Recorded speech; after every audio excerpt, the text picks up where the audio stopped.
So I sort of was thinking about what you need to really like look for in your villain lair.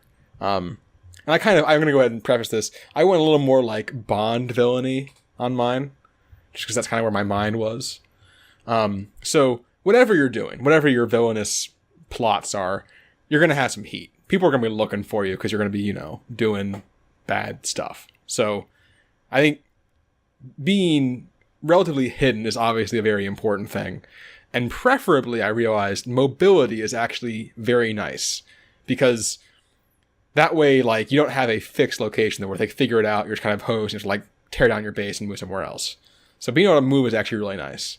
And sort of along with that, I realized that I think probably the trickiest thing about like a villain base is just like keeping yourself supplied, because you can't just like order stuff, because then you're just gonna have like FedEx is gonna know where you are, right? Can't like just order from Amazon. Yeah, like that's not really a sustainable villainous plan. Yeah. Alexa, order me more paper towels. The police are on their way. That's not what I asked for, Alexa. God damn it. Delivering, please. Every time. Please confirm order of police. So I realized that stealth and mobility, because if you are mobile, then what you can do is just go to where the shit you need is and pick it up and then go somewhere else. So stealth and mobility are both very nice. So I went submarine. Specifically, my starting point was the Imperial Japanese Navy I-400 class submarine, which was not only a submarine, it was also an aircraft carrier. Ooh. So basically, it had a like cylindrical watertight hangar that stored 3 torpedo bombers on the deck of the sub. And the bombers had like collapsible wings that could actually get like folded in there, and they got launched by catapults and landed on pontoons. And then the submarine had a collapsible crane to pull them back in. So this is awesome because 1, you have planes for like scouting or whatever, and 2, in this like resupply situation, you can just like crane shit up onto your sub. It's perfect. Super great. So other cool things about it. It carried a crew of 144. So you have room for henchmen. Lots of room for henchmen. That's a good amount of henchmen. It carried enough fuel to circumnavigate the globe 1.5 times, apparently, which is pretty impressive. It's not super fast. It only went about 19 knots when surfaced, which is slower than like a modern cargo ship, which is like 24 knots. So the speed leaves a little to be desired. So not good on the run. Also, when it's submerged... Well, very good on the run because of the submarine. Well, the problem is, when it's submerged, it only goes like 6.5 knots. But I think you're kind of just like diving to get away from view and then coming back up. Most of the time, you're going to be on the surface, And it's obviously also, there's like torpedo tubes and AA guns, so you have like defenses. There are definitely some cons to the plan, this submarine. One, it's a submarine, it's going to be a little cramped. But I think, you can just like stop off at islands and stuff and let your crew get out and stretch their legs and do all that. They'll be fine. They'll survive. A little more iffy. Apparently, and this is a thing that apparently was a big issue. So this sub was from World War II.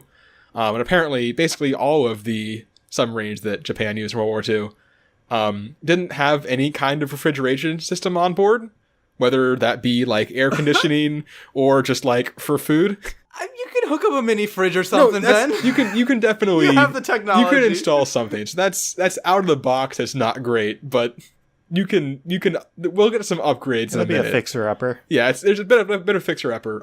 So it's a little unwieldy because the rudders are kind of small, and then so the superstructure was pretty big, and it was so big, in fact, that apparently in heavy winds it sometimes veered off course.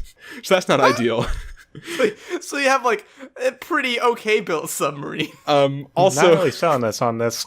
So because of this, another thing with the superstructure, because of they basically had to have room for like the catapult to launch the planes. So the superstructure is offset, which means that when it was submerged, you actually had to steer it about 7 degrees starboard to keep it going straight forwards. Quiz time. Is starboard left or right? Starboard is right, because port has 4 letters, much like the word left. And starboard has 9 letters, much like the word right. Yes, exactly. I always want to say starboard has an R in it, but that does not work. But I'm pretty sure the port 4 letters left thing does. So just go with that one. You only need to remember one of them. Exactly. So yeah, so there are definitely some downsides, but like you were saying, it's a fixer-upper. So I think the first big thing that I think will really help you out here in terms of your speed and everything is going nuclear. So there is a British Royal Navy nuclear sub, the Astute class, first launched in 2007. It's about the same size, that has a nuclear reactor that doesn't need... Basically, it can run for 25 years without, like, having to be serviced.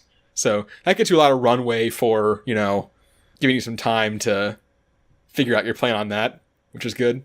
And that way, that one can go about 30 knots surfaced or underwater. So obviously, you won't go quite that fast underwater because of the superstructure situation, but it'll at least get you above that 6.5 and let you stay underwater a lot longer.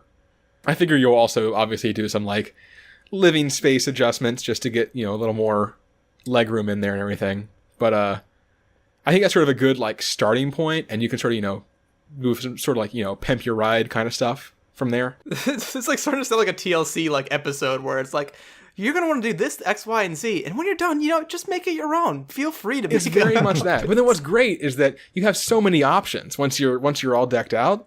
Because obviously you can do just good old fashioned like piracy if you want to, because you're in a goddamn submarine. So you got that in front of you. You can do like raids with your planes, which is great. You have lots of options for like sneaking in and like stealthily like paradropping someone in from the plane and then like getting them back out. I don't know. It gives you a lot of very cool possibilities that I don't think you get with a stationary base. How are you gonna... So one of your selling points is that this is mobile so you can get supplies. How are you gonna get supplies with this? So what I figure is you either steal them from like ships that are shipping things. Okay. Or what you can do is basically set up a dummy thing where you get them like shipped to like some dock somewhere and then just like roll up and pull them on board with the crane and then roll out. It's gonna be like the shittiest game of Storage Wars where like you like capture like an international vessel and you're like, all right boys, let's open her up and see what we got. And you open it up, it's like, God damn it, another fucking 100 t-shirts. This one's cars again. Not that helpful on a boat. It's all cars. It's always cars. Why is it always cars?